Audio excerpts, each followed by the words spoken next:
Good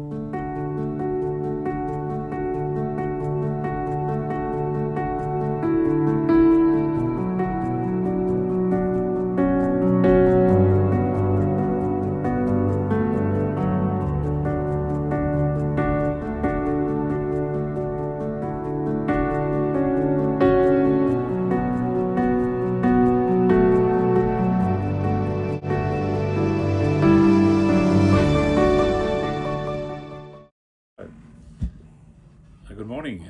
My name is Al Sparks and I am the very proud owner of this beautiful boat, Korora Bay. So I'd like to tell you a little bit about my sailing history and my family's sailing history to help you understand sort of what I'm about and why I actually chose this boat. So many years ago, my wife, my two daughters who are 9 and 14, we embarked on a bit of a sailing adventure. We bought a boat in England and we ended up sailing that boat 16,000 nautical miles all the way back to Australia. It took us 2 years to do it, and I have to say it was probably the best 2 years of my life, the most concentrated time ever with my family, which had its pluses and minuses, as you would appreciate. But it was absolutely sensational, and we had so many different experiences, but those that really spring to mind are the times when you're sailing across an ocean, and that is a very, very unique experience. But also we met so many people and forged so many great friendships, and we visited places that I don't think the average tourist would ever go to. So that was dynamic, and we had a very safe passage. We looked after our boat and we got home safe and sound. So that was back in 2010. We arrived back in Australia, and life changed. We got busy again, and sort of boat life was put to the side. And we ended up selling our boat, and then many years later we decided to move back to Sydney. So it was around about 2017 we were house sitting for some friends who lived above Sydney Harbour, a place called Castle Rock on the lower North Shore. And we were sitting there enjoying a beer and watching all these boats come in, and they were dropping the anchor, and they were having their parties on board, and they were having their picnics and having their swimming. And my dear wife Deb just happened to mention, well, how good would it be to have a boat in Sydney Harbour? I thought, yeah, it would actually, it'd be bloody great. And then we thought about, well, are we really serious about possibly getting another boat? Well, that'd be nice, but what would we do? And I think that the primary idea was, well, let's complete the circumnavigation. Let's get a boat and we'll sail from here up through Asia, across through the Suez and up into the Med, and we'll stay there for a while and maybe eventually bring it back home. So that was the core idea. So we looked at, well, we knew what we loved about our first boat, but what was it that we wanted in a new boat or another boat? What were the things that were really important to us? So we had this sort of mental checklist, and Deb was saying, well, I want this and I want that, and I'm saying, yeah, I want this, I want that. So as you do, you go to the boat show and you look at all the boats that are available, and we saw the brand Dufour 520. And it ticked pretty much all the boxes, and we thought, this is fantastic. So we then sort of started to think more seriously about it. And anyway, cut a long story short, we ended up putting a deposit down on this beautiful boat, the Dufour 530. So the things that we thought we really wanted, we wanted in-mast furling, because in-mast furling makes life so easy to hoist sails, bring sails down, and to things like the washing machine. Deb's always wanted a washing machine, because when you're living on board, a washing machine is crucial. We wanted a water maker. We wanted solar panels. We wanted to make life as easy as possible on board for two people, because the plan was Deb and I to take the boat on our own back around the world. So we wanted a boat that was going to be ocean capable, but really had lots of space, lots of storage space, and lots of comfort, and a massive cockpit. And that's what this boat has, this massive cockpit where we spend most of our time. So it was tick, tick, tick, tick, tick. And then we ordered the boat. We're all excited. We actually went to the Dufour boat show, the Dusseldorf boat show, I beg your pardon, where the Dufour was launched. And it was very exciting. And then we came home, and then guess what happened? Bloody COVID. So we thought, oh gosh, can we do it? And COVID, like for everybody, turned our lives upside down. And as it turned out, we made the decision not to take the boat around the world as we had originally planned. But we still wanted to go cruising, and we had this beautiful boat. And in the initial stages of COVID, this was our home. We lived on board, and we had the opportunity to use our boat as a day boat in Sydney Harbour and overnight trips. And we just loved all the features of the boat. Of course, we're a bit sad we weren't going to do the big trip, but we just loved all the features. And our friends would come on board and our family would come on board, and everybody just got to love being on this boat. And then as COVID restrictions lifted, we went further afield. We went up to Port Stephens, and we enjoyed the coastal cruising. And then we thought, well, we haven't really explored the Queensland Islands, so let's head to there. So in April 22, we left Sydney and we headed to Queensland. And we've explored many, many parts of the Queensland coast. And I have to say, the Whitsundays, the Keppels, they are some of the best cruising grounds anywhere that we saw on our trip from England back to Australia. And we absolutely loved our time on board. And all the features that we had as a liveaboard, ocean-going, around-the-world cruising boat, we got to appreciate in our own country. And it had, lots of friends and family would come and visit it and stay with us. And because she is so spacious, life on board was so easy for everybody. And as an entertaining boat, we can fit 10 to 12 people comfortably in our cockpit. We can seat 10 people around our dining table. So it just became the entertainment's paradise. And also it just meant that we could enjoy a cruising boat without having to travel the world to go to some of the best places in the world. And as life changes, things do change and circumstances have changed. And we brought our boat back from Queensland and to carry on with work that came for us.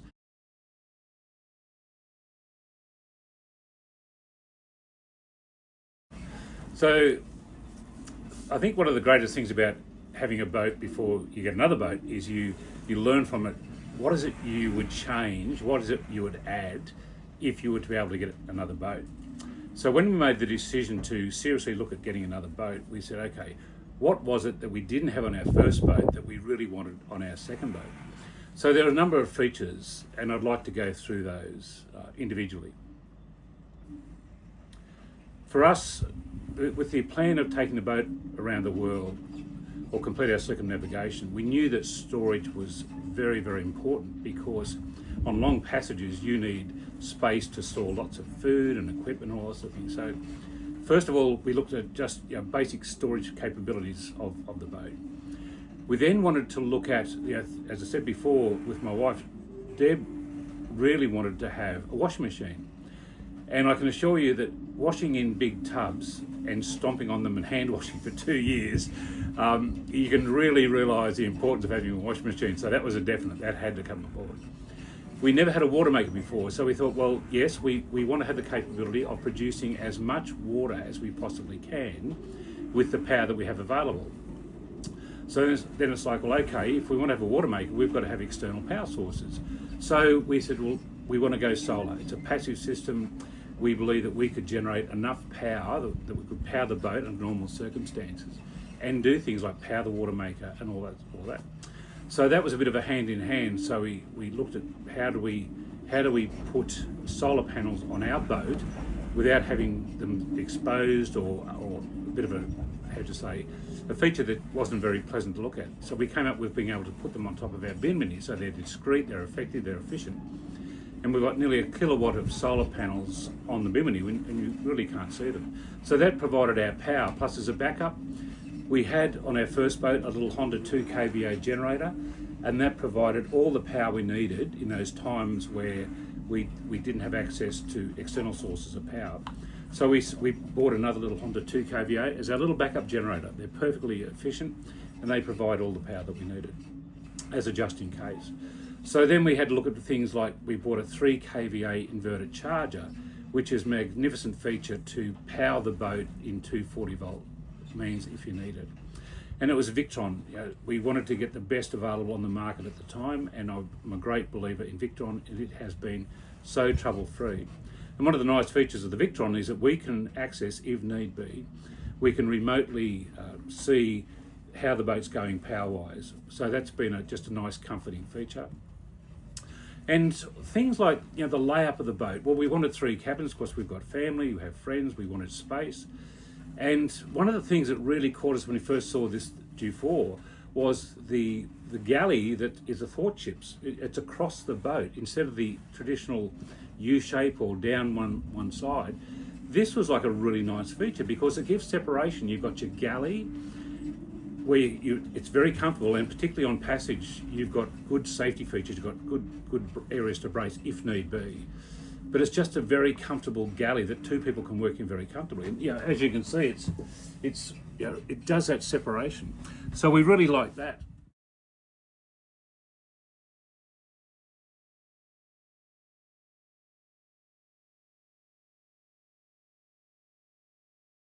It's a two-part lounge area. So we've got this beautiful saloon area where we can easily seat 8 to 10 people. The table drops down electronically and folds out. Then you put the cushions in and you've got this massive day bed. It's like huge. And the idea is maybe kids, grandkids, just have this as their big playpen. But across over here, it's just another comfortable lounge area where you've got your nav table. You can stick your computer up in there if you want to watch movies or whatever. It just gives us space. And sometimes when you're two up and you're spending a long time together, you do. It's a practical thing. You need areas that you can have your own space. So that was really lovely.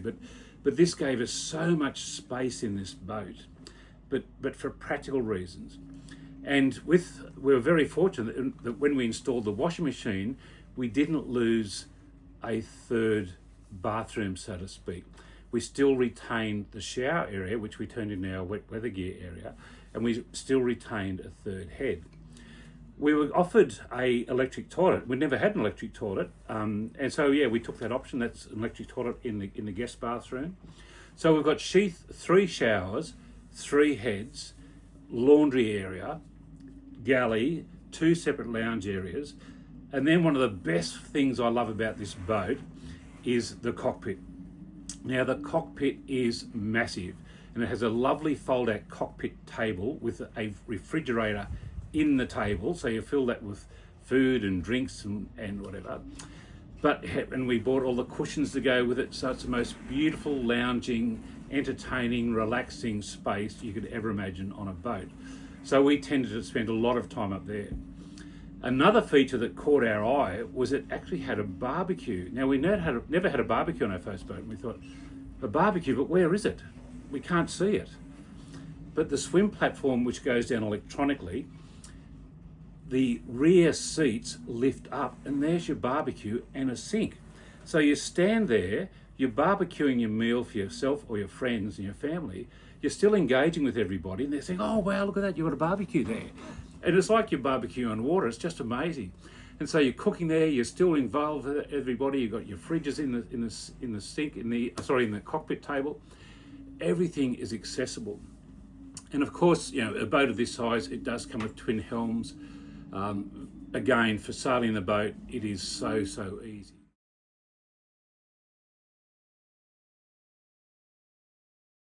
So yes, we wanted twin helms. We wanted a bow thruster. We had a bow thruster in our first boat, make life very, very easy.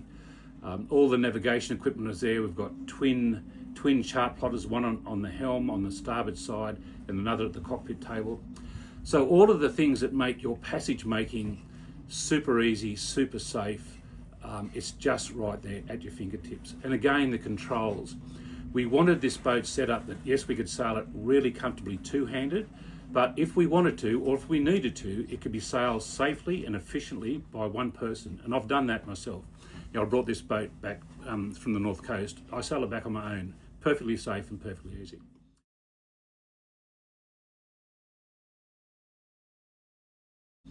So we do have the in-mast furling, as I said.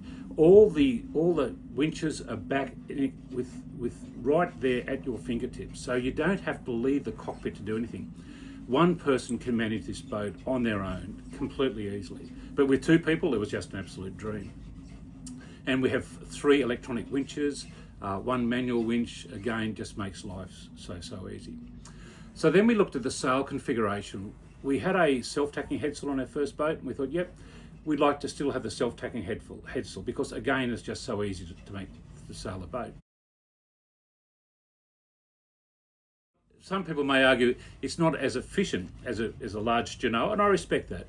But sometimes when you particularly in Sydney Harbour is the perfect place for a self-tacking headsail because you are continually tacking down through the harbour or coming back, and it's just fun. It is absolutely fun. But we thought, okay, if we're not going to have a genoa, what else can we do to make the boat sail more efficiently in lighter winds? So we then came up with the idea of, well, let's look at having a Code Zero. Now, we had the Code Zero custom made, but one of the things that we wanted was a Code Zero that was made out of a material that was going to withstand the elements, and it could remain hoisted except in the most extreme weather. And of course, you don't want to be sailing that in any way.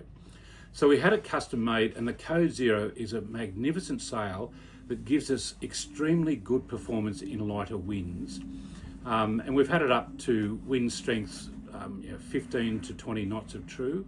And also, it's for lighter winds, it's really efficient. So that makes your passage making so comfortable, so efficient when the wind's a bit lighter. So if you want to get somewhere and you've got to, just want to get to the good cruising grounds, it helps you get there much faster. So these were some of the things that really added to our previous sailing experience to make the boat, I don't say a massive amount better overall, but the features that we had enhanced what we really wanted. So in the end, it did make it a boat that provided so much more than our first boat, and it became luxury and efficiency combined to give us a liveaboard boat that had so many different purposes.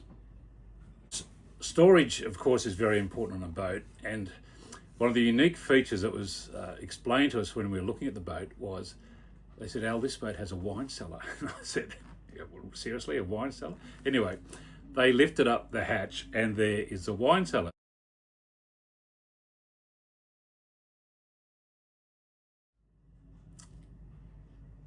There's arguments for and against fixed bladed props and folding props and feathering props.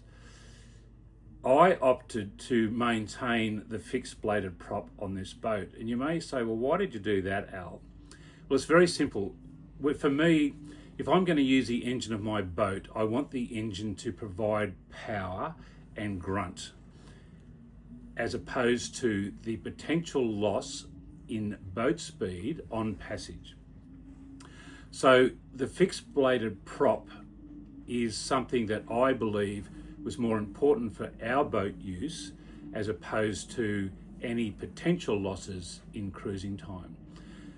So that's why I opted to have this prop, and it has been something that, like when we use the engine as a means of propulsion, we get easily 7 to 8 knots of speed over the ground. But it's in things like when it's tight, if the weather's a bit higher going, bit of current, you want that power to get you through it. So that's why I opted for that. Sadly, the time has come to hand our beautiful boat over to somebody else, and we just hope that they can enjoy her even half as much as what we have, and they will be very, very happy. So thanks for listening to me. Thanks for learning a little bit about our boat, and we hope that one day somebody who's watching this will go, thanks for inspiring us to buy your beautiful boat.